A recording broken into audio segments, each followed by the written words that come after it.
How to completely ruin a good person? The answer is just a child's lie. The girl simply kissed her favorite teacher, but the teacher sternly reprimanded her. This sudden rejection left the girl resentful, so she turned to the principal to complain. Faced with the principal's inquiry, the girl falsely accused the teacher of exposing private parts in front of her. Initially skeptical, the principal's heart began to fill with an inexplicable fear as the girl vividly described the scenes, because those images were definitely not something a 6-year-old could imagine. After a moment of contemplation, the principal chose to believe the girl's lie. In her view, an innocent child would not lie. However, the principal did not realize that the scenes the girl depicted were just some inappropriate images she happened to see on her brother's computer. She had no idea, nor did she understand what they were. The next morning, with a heavy heart and a sense of unease, the principal found Lukas. She tentatively conveyed the girl's accusation to him. Lukas felt immensely confused, his mind a whirlwind of chaos, unsure of what had transpired. After careful consideration,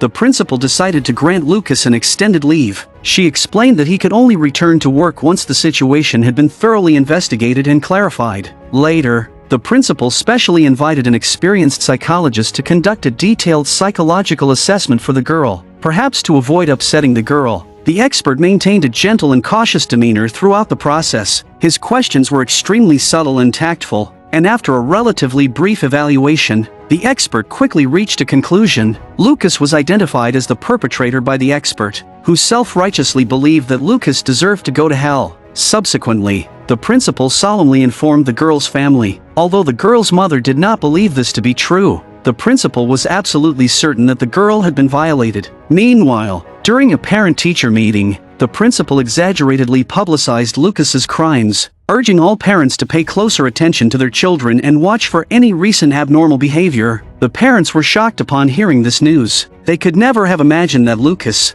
who always presented himself as honest and kind, could be such a hypocritical beast in sheep's clothing. Everyone felt an unprecedented sense of disappointment and anger. As darkness quietly enveloped the land, Lukas received a call from his son. On the other end of the line, his son's voice trembled with tears. Choked up, he said that his mother forbade any further contact between them. It turned out that the principal had already informed Lukas's ex-wife of the ugly incident. The next day, an enraged Lukas hurriedly sought out the principal to demand an explanation. However, the principal repeatedly evaded his inquiries, refusing to give him a chance for a direct response. The principal had already deemed Lukas irredeemable scum and had no intention of speaking to him any further. Poor Lukas remained clueless to this day. He had done nothing wrong, yet he was suddenly branded with baseless accusations. Frustrated and anxious, he kept warning the principal not to drag his innocent son into this turmoil. However, in the midst of a heated argument, the angry principal accidentally let slip the girl's name.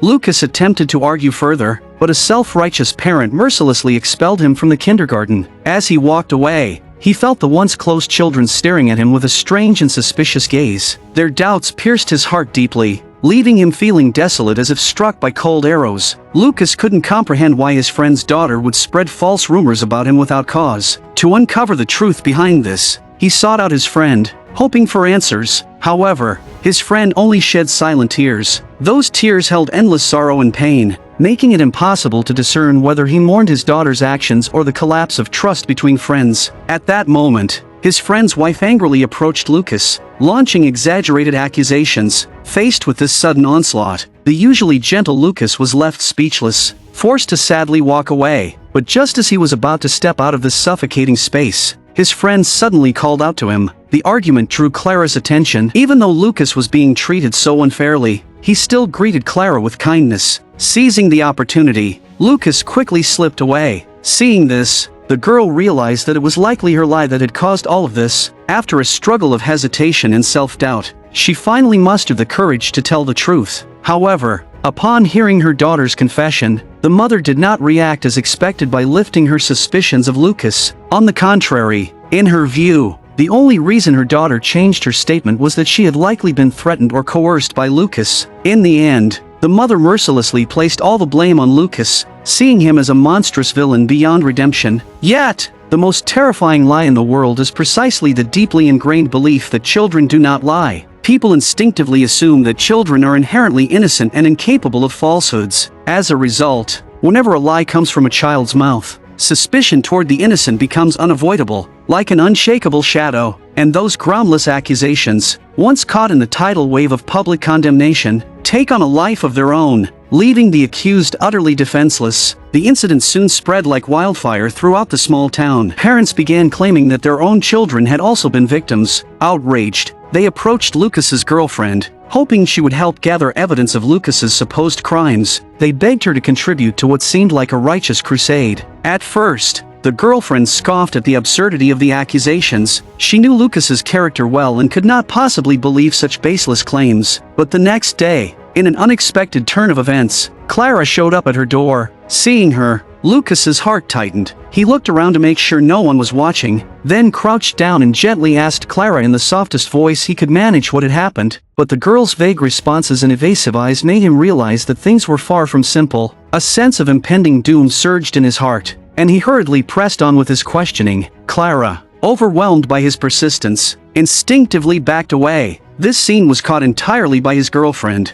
who stood behind him, watching. When she saw Clara burst into tears out of fear, doubts began to creep into her heart as well. Lukas's eyes turned red. He had never imagined that even the person closest to him would start doubting him. The loss of trust felt like a sharp blade, stabbing deep into his heart. This man, who had always endured everything in silence, finally broke down. In a fit of rage, he drove his girlfriend away. From this moment on, Lukas was completely trapped in an abyss of isolation. For days, he lay on his bed, refusing to eat or drink, as if he had become a lifeless shell. Now, he not only faced the material crisis of unemployment but also the piercing eyes of suspicion from everyone around him. His thoughtful son, worried about his father's condition, came to visit him. Looking at his father's haggard face and sunken eyes, the boy felt nothing but endless concern and helplessness. Although he firmly believed in his father's innocence, he was powerless in the face of the cruel rumors that tarnished his name. Shortly after, Lukas's younger brother also came to check on him. The next day, the boy went to the supermarket alone to buy daily necessities. But just as he finished paying and was about to leave, the shop owner called out to him coldly. There was hostility and warning in the owner's tone as he made it clear that neither he nor his father was welcome there anymore. The boy felt both powerless and furious at this sudden rejection and hostility. But in the end, he could only leave in silence. As he approached his home,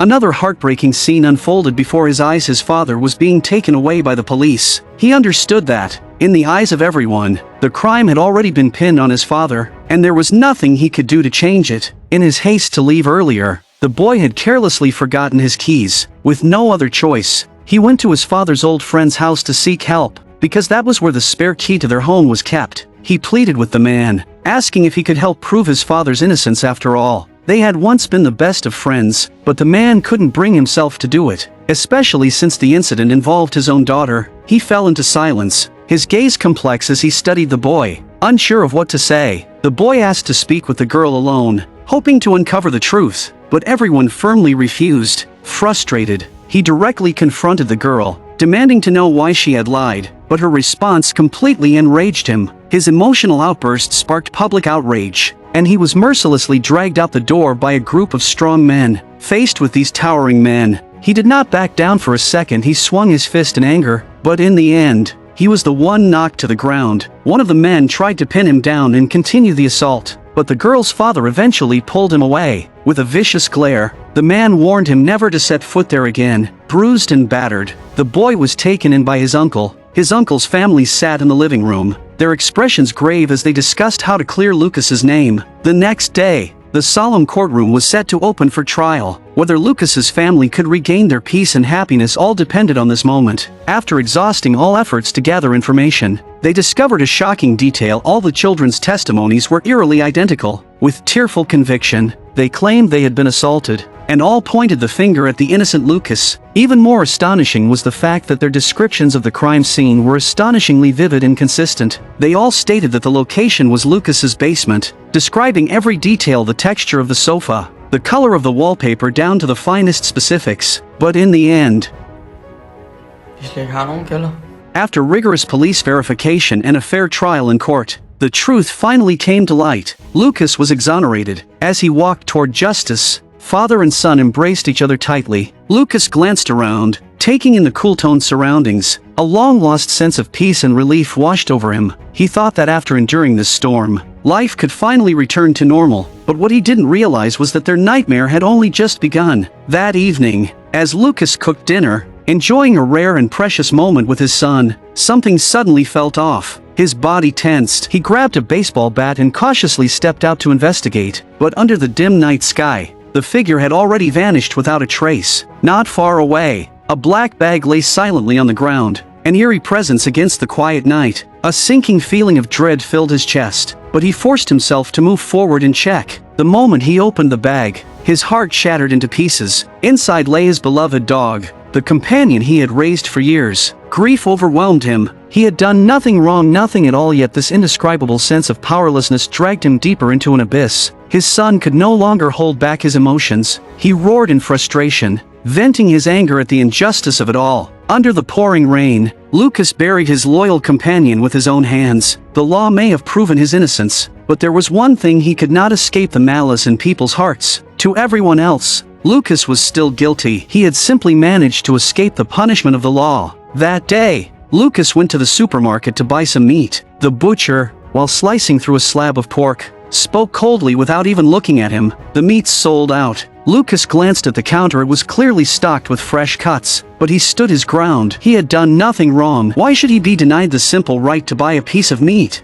Seeing Lukas refuse to leave, one of the workers wiped his hands, then suddenly threw a punch, knocking him to the floor. There wasn't the slightest hint of guilt in the man's eyes. He believed he was doing the town a favor. Hearing the commotion, the store manager rushed over. The moment he saw Lukas, his expression darkened. "Get out!" he ordered coldly. Pain radiated through Lukas's body, but it was nothing compared to the humiliation burning inside him. He looked around, meeting the disgusted gazes of the onlookers. A deep fury and unwillingness boiled within him. He would not keep silent anymore. He would not let them trample over his dignity. But his defiance was met with even more ruthless violence. They struck him, kicked him again and again until they were too exhausted to continue. And then, as if throwing out garbage, they dumped his bruised and battered body outside the store. Lukas struggled to his feet, every movement pulling at his wounds with searing pain. Yet in his eyes, there was no defeat, only unshaken determination. He would not yield to their cruelty. With his body covered in cuts and bruises, he limped back inside. He was going to take what was rightfully his. And so, at the cost of his battered body, he finally walked out of the supermarket with what he came for. At that moment, his old friend and his family happened to witness the scene. Watching his former best friend reduced to this state all because of his daughter's lie, the man lowered his head. Though whether it was out of guilt or shame, even he wasn't sure. Lukas returned home and secluded himself in a dim room. His thoughts tangled like a messy web, unable to be unraveled. He felt perplexed, wondering why, despite always treating others with sincerity, he was repeatedly wounded by the cruelty of human nature. Suddenly, he seemed to have made some significant decision. He washed away the bloodstains in the bathroom, put on a sharp suit, downed a shot of strong liquor, and headed towards the church. It was Christmas Eve, and the town's church was illuminated, with residents gathered devoutly praying, the air filled with a sense of peace and tranquility. Yet, each of them was a murderer, self-proclaimed righteous murderers. As Lukas, with a face full of wounds, entered the church, the faces of the congregation displayed shock. Ignoring the gazes around him, Lukas sat in an empty seat. As the bishop solemnly began to pray, Lukas turned his head slowly. His gaze pierced through the crowd, landing directly on his friend, the instigator, once his best friend, now a pain he couldn't shake from his heart. Under Lukas's stare, his friend's eyes began to dart around, a mix of guilt and deep fear. They faced each other in full view of everyone, time seeming to stand still in that moment, tension and confrontation palpable in the air. Subsequently, the children took the stage one by one, their clear voices echoing in the church. Clara was among them, standing on the stage. She appeared like a little angel, looking at the girl who had falsely accused him. Lukas felt an overwhelming sense of injustice welling up in his heart. His heart felt like it was gripped tightly by an invisible hand, making it hard for him to breathe. Unable to resist, he turned around once more, only to see the couple whispering to each other about him. Their every glance, every movement, seemed like a silent accusation and mockery directed at him. This made Lukas feel an overwhelming loss of control, his anger and grievance reaching their peak at this moment. When he could no longer endure the humiliation, Lukas left his seat, he walked through the crowd and went straight to his friend. Kom nu, vil du sige noget til mig? Kom der, hvad? Det kan du godt lige holde op med, den fucking psykopat! Jeg har lov til lige at snakke med Theo. Prøv at kigge lige ind i mine øjne. Kig ind i mine øjne. Kig. Hvad kan du se? Kan du se noget? Hvad siger du? Hvad? Ingenting. Der er ingenting. Der er ingenting. After this incident, his friend fell into deep contemplation. He replayed every detail in his mind, and a sense of unease and guilt gradually rose within him. He finally realized that Lukas might have been wronged, and he himself had unknowingly contributed to the injustice. Sitting by his daughter's bedside, silent tears streamed down his face. Seeing her father so heartbroken, Clara hesitated for a moment before finally speaking the truth. Det var bare mig, der sagde noget dumt noget.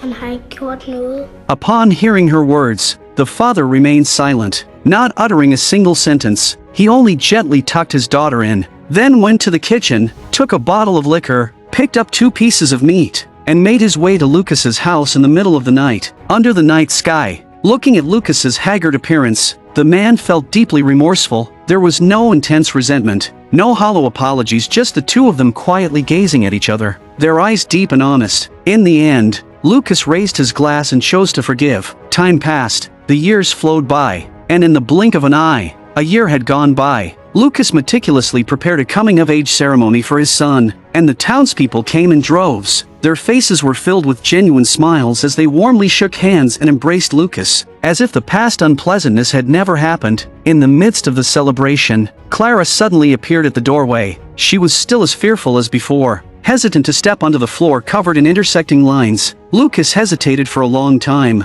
his heart caught in an uncontrollable struggle. Yet, in the end, he walked over, gently bent down, and, with an unexpected tenderness, embraced the girl who had nearly destroyed his life. After the gathering ended, a group of people eagerly set out for a hunting trip. Deep in the dense forest, Lukas and his son accidentally got separated. However, he did not feel anxious or uneasy. Instead, he leisurely took in the scenery around him. He strolled through the woods, immersing himself in the tranquility and harmony of nature. At last, he was free. Suddenly, a deafening gunshot shattered the peaceful air. Lukas barely escaped death from the sudden attack. Still in shock, he turned to look at his assailant, only to see the person skillfully chambering another round with a cold precision. Just as Lukas thought his life was about to end, the attacker hesitated. Bathed in the golden hues of the setting sun, the figure slowly turned away and walked off. Lukas never got a clear look at the person's face, because that person stood atop the moral high ground, basking in the sunlight, upholding what they called justice. This is a film as cold as ice, penetrating deep into the bones. Its narrative style is neither rushed nor sluggish, with a calm and rational cinematic language that brews a suffocating sense of oppression and madness beneath the surface. Some say that justice may be delayed,